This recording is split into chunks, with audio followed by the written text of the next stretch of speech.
you guys remember when the celebrity internet blog thing took off? And I'm thinking specifically of like I was when very vague. I don't know. Perez Hilton really hit his peak, and Just Jared and some of those other delisted, some of those blogs. Delisted and like pop, pop whatever. There was like 8 of them. Yeah. Just Jared, I think, used to be, was that the funny one? There was one, I think maybe it was delisted. One of the writers was just cutting and hilarious. And Just Jared was really funny. Yeah? Yeah.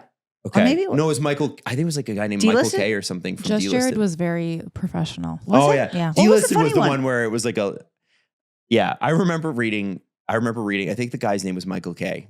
And he was like talking about Matt Lauer's various affairs before the Matt Lauer stuff. He just was having, and he was like, too bad, Matt, you're going to have to sleep on the, 1 time a month stained sheets. You know what I'm talking about? Like, you're going to have to go home. And I was like, oh my God, like this is such an aggressive thing.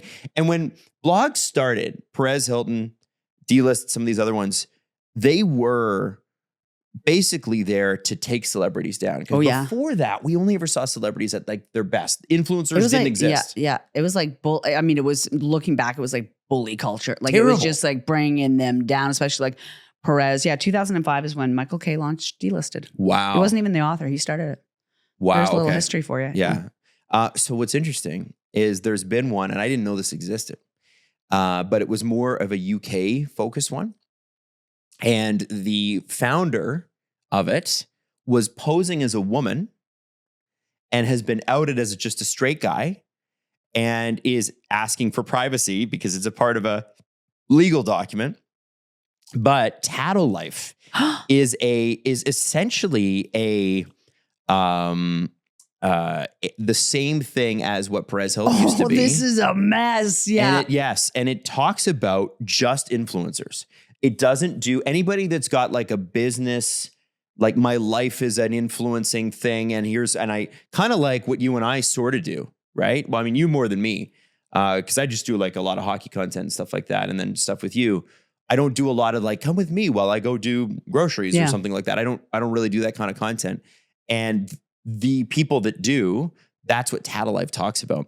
And I just thought you'd find it kind of interesting because it does 12 million monthly visitors, which by the way would outstrip any news organization in Canada.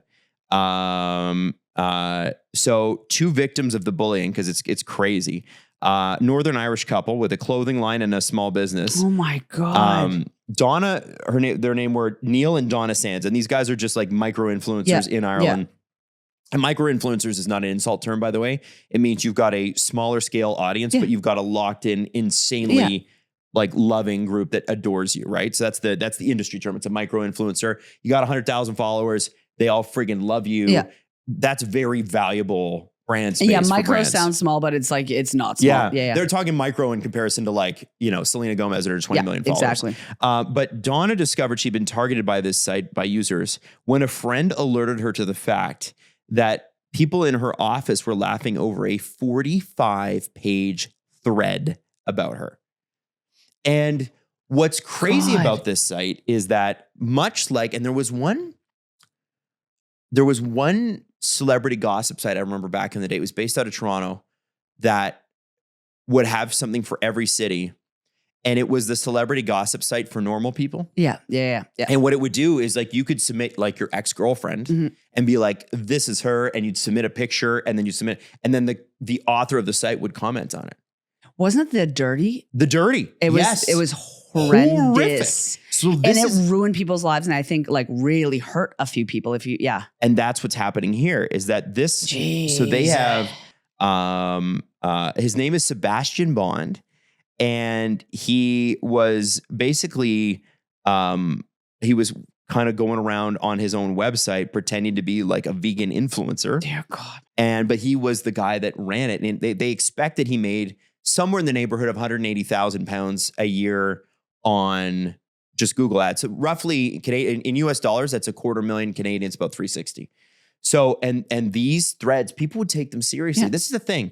Like Perez Hilton would at least try to source some stories, right? Sometimes he was just being an asshole, but like he at least tried to go out and find somebody who might have some gossip about a person. These ones are just, I read this and I think this. And then people will read it, not be media literate, and take it for real. And now this guy is telling the public, I want privacy. I want my privacy while we go through this legal matter. And I just thought, what a dichotomy.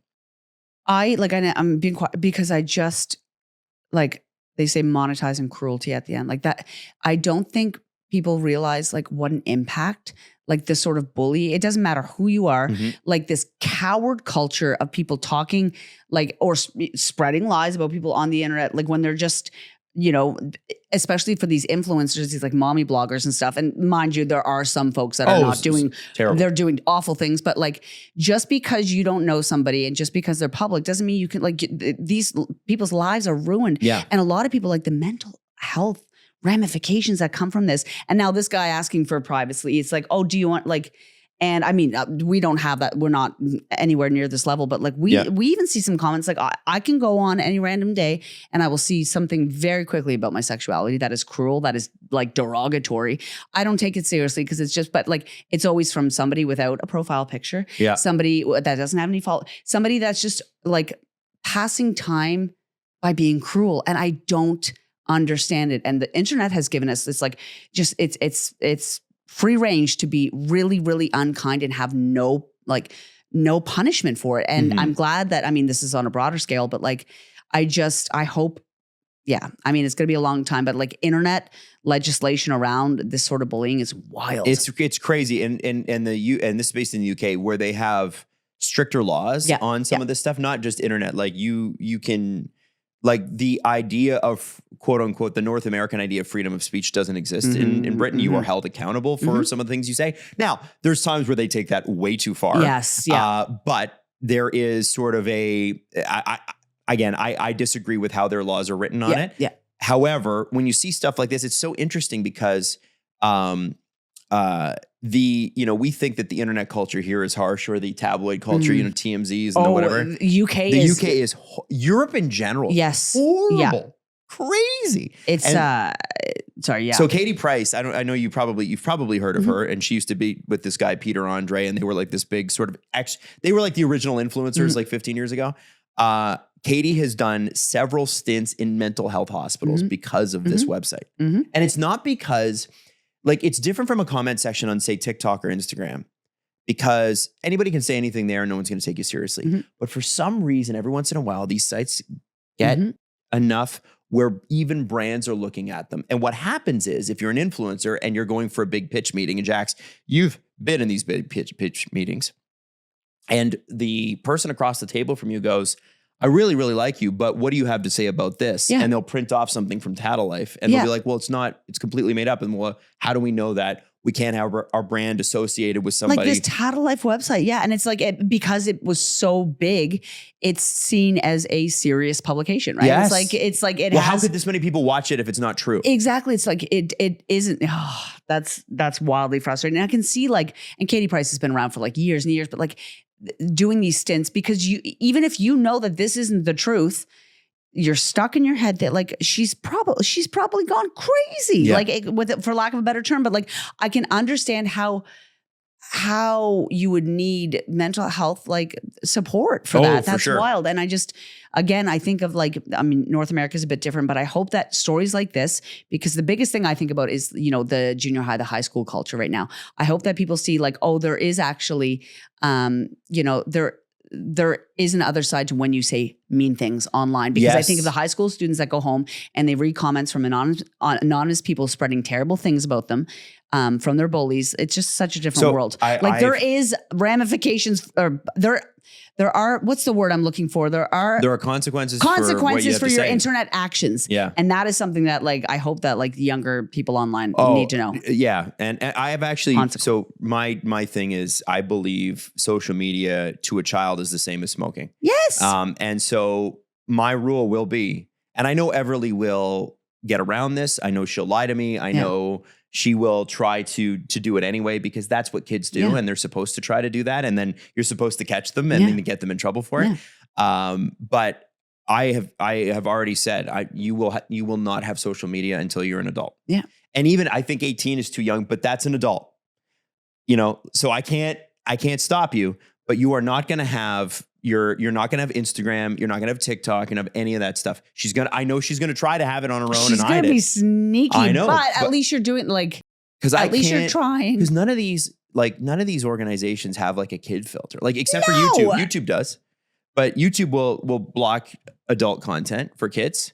That's why it's so successful in the kid realm. Like that's why these, Blippi and all these guys are making tens of Blippi makes bank. Yeah, you know that Blippi doesn't even perform as Blippi on tour. So if you're not aware of who Blippi is, this is a guy who was like did a comedy trio thing, was failing in everything, didn't quite work out. And then all of a sudden he's like, I'm going to do a kid show. Yeah. And he does this kid show where it's very kid oriented. They go and they explore things. They make little science experiments, whatever.